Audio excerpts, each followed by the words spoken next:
Hi, I'm Dan Danford, and we're doing another episode of Money Made Easy for dadsdivorce.com.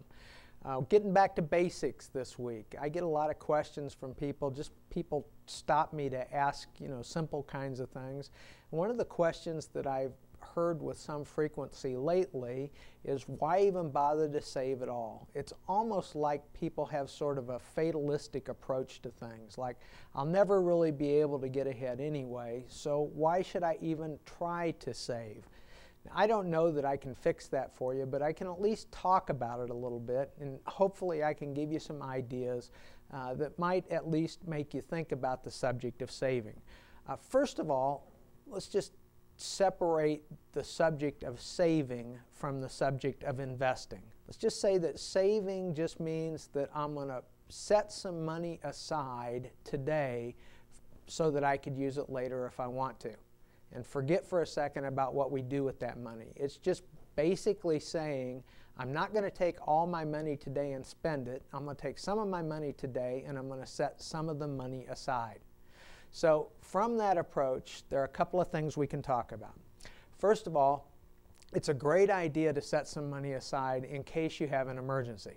You and I and everybody else has had circumstances come up where the car breaks down or the refrigerator dies or something doesn't work the way it's supposed to, and all of a sudden, in order to fix it, you need $300, $400, $500.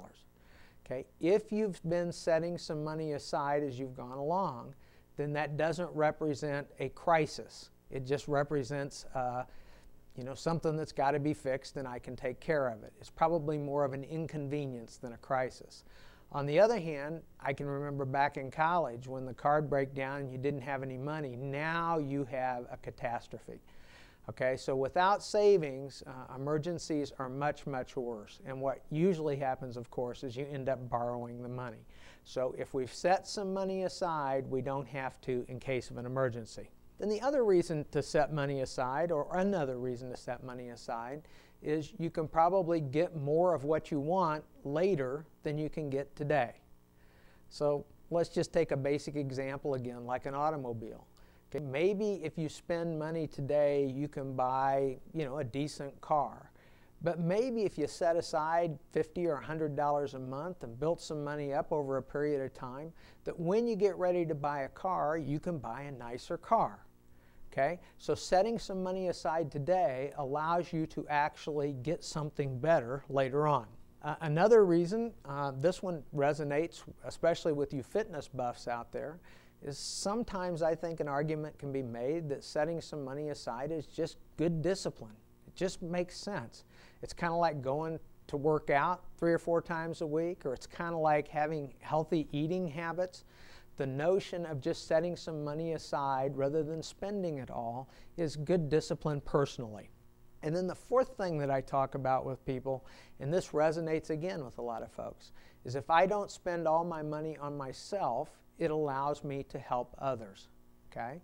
Now that may mean charity, it may mean family, it may mean causes that I'm interested in, but in any case, we probably can't do those things unless we've been setting some money aside on an ongoing basis to allow us to do those things.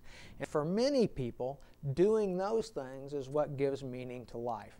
So again, another reason to save.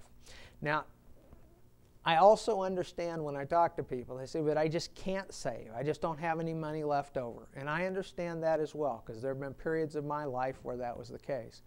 But one of the observations I've made over time is that it really is an issue of discipline. It really isn't an issue of how much money you've got. I'm surprised in my business how many people, really modest means, people who didn't make a lot of money over their lifetime, have a very substantial retirement because they showed the discipline. On the other hand, I'm sometimes surprised by people who make a lot of money or made a lot of money but don't have anything set aside at all. So my observation is that spending and saving habits probably don't have as much to do with your income as they do your personal discipline. So a couple ideas to help you. First of all, use automatic options. Okay, if it's the 401k plan at work, or you can do an automatic deposit from your paycheck into your savings account or your checking account or into a mutual fund, those things are kind of painless. They're painless ways to save because you don't ever see the money. It just goes straight from your paycheck into your accounts. And if it never crosses through your hands, you're less tempted to spend it. So that's a good idea. The other thing I tell people is to shop very carefully before you spend money.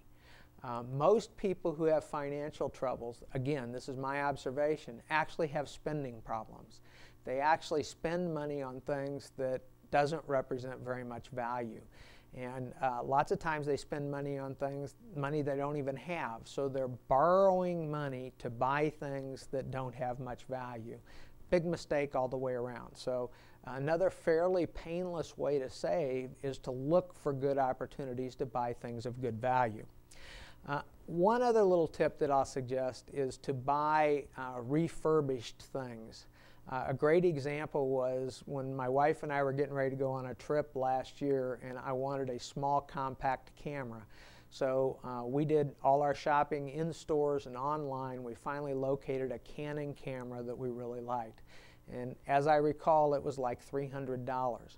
Before I ordered it, I went onto eBay and I entered in the exact same information, the Canon, the model number, and everything else, and up popped a number of places where I could buy that. But one of those was factory reconditioned cameras. In other words, somebody had a problem with it. It had been returned to Canon. They had fixed it. Now it was being sold on eBay.